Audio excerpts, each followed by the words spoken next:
Cordial saludo, mi nombre es John Augusto Morales, estudiante de cuarto semestre de la licenciatura en Literatura y Lengua Castellana de la Universidad de La Salle. Hoy en el curso de Sociolingüística vamos a hablar de un tema muy importante que es la variabilidad morfosintáctica, que es un tema que al hablar de la lengua en uso desde los contextos comunicativos es trascendental abordarlo. Sin duda, un principio fundamental de la sociolingüística es que la lengua se transforma, la lengua es modificable, se adapta al tiempo, a la cultura, a las diferentes situaciones en las cuales los hablantes hacen uso de esta.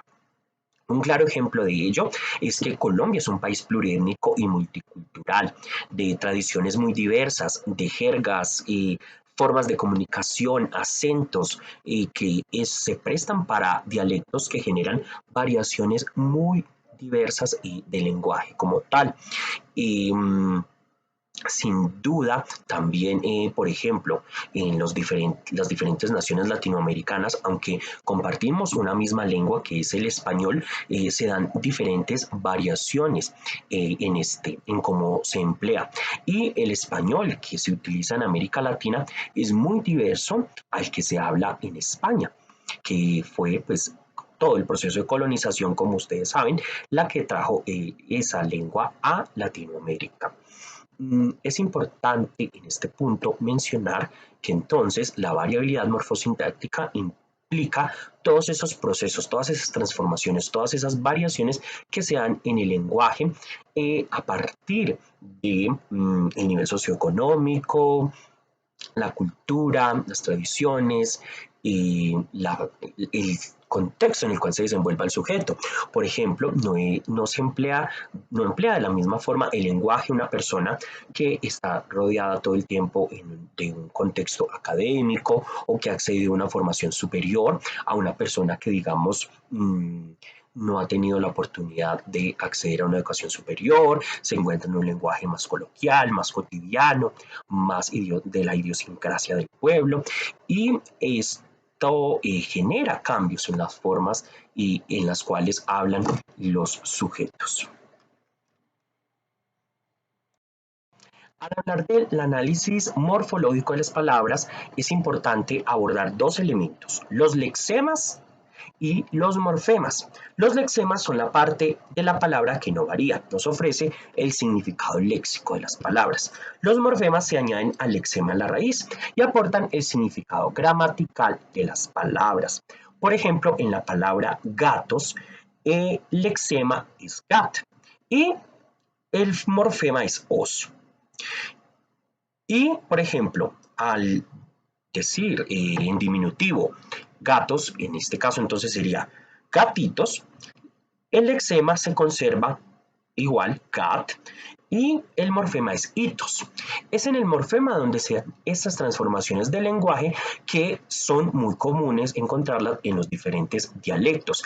Ahora vamos a hablar de algunos ejemplos en el dialecto paisa, de cómo se dan estas variaciones del lenguaje que hacen parte de esta variabilidad morfosintáctica. Por ejemplo, en el dialecto paisa se utilizan expresiones como siéntense, córrasen, súbasen, cuando la forma estandarizada es siéntense, córranse, súbanse. Y se da una variación que usualmente se da cuando, digamos, la persona hace parte de un rango socioeconómico menor, que se denomina como paragogia, que son básicamente palabras que al final se les agrega un fonema que nos hace parte de la composición natural de la palabra. Por ejemplo, la palabra nadie, ahora en este caso es nadien, y córranse, ahora queda como córranse.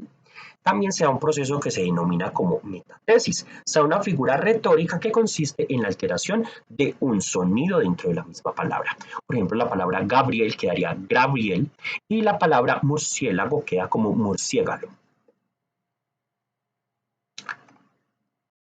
Otras palabras que presentan alteración, por ejemplo, en el dialecto paisa se evidencia alteración en dejastes, fuistes, en vez de dejaste, fuiste.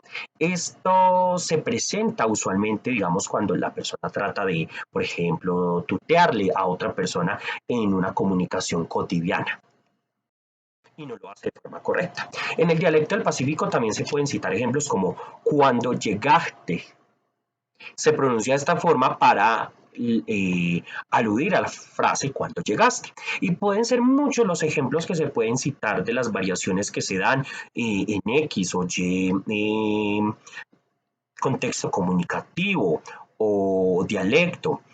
Sin duda, Colombia es un país de muchas riquezas y esto se ve reflejado en el lenguaje. Entonces podríamos quedarnos hablando de múltiples variaciones, y no solo a nivel nacional, sino también a nivel internacional. El lenguaje es rico, el lenguaje es universal y el lenguaje es poder. En este punto es importante hablar de que el lenguaje, de que los dialectos deben ser vistos desde el respeto. No se deben generar espacios de segregación y permitir que situaciones de violencia y discriminación se den dentro de las aulas de clase. En los últimos años hemos visto un fenómeno creciente de migración de personas, tanto por ejemplo, niños venezolanos que llegan a las aulas, y muchas veces se ha presentado para situaciones en las cuales los niños se han visto involucrados en situaciones de burla no tan cómodas para ellos. Entonces, se deben generar escenarios en los que se hable del respeto, de cómo el lenguaje no debe ser algo de lo cual nos avergoncemos, de cómo hablamos, de cómo nos expresamos, sino que todos somos diferentes. Todos empleamos la lengua de forma diversa por nuestra cultura, por nuestra tradición, por nuestra historia de vida. Entonces, no necesariamente quiere decir que no se deben hacer cambios, transformaciones o que el lenguaje no se debe mejorar. Por el contrario, el aula de clase debe ser un espacio en el cual se enriquezca el léxico, la capacidad analítica, crítica del estudiante, su capacidad de sustentar, de abordar ideas, perspectivas que se apoyen, que aporten en gran medida a su proyecto de vida. Pero el principio fundamental que debe partir todo esto es del respeto. Además, se deben también realizar cambios en la forma en la cual se abordan estos procesos en el aula de clase y deben ir desde un trabajo conjunto que se realice entre los directivos y docentes. Por ejemplo, hacer modificaciones al proyecto educativo institucional, generar herramientas como proyectos de aula que aborden el respeto por las diferencias, los dialectos, también una formación ética y ciudadana al educando que parta del respeto por su identidad, pero también a su vez se deben generar espacios como de lectura en las cuales se enriquezca su léxico, su capacidad de comprensión, de análisis, y nosotros como futuros licenciados en esta área del conocimiento tenemos una gran responsabilidad de sembrar bases fundamentales en los niños en la forma en la cual puedan emplear de mejor forma su vocabulario, y esto a su vez se vea reflejado en sus procesos de comprensión lectora y escrita. Muchas gracias.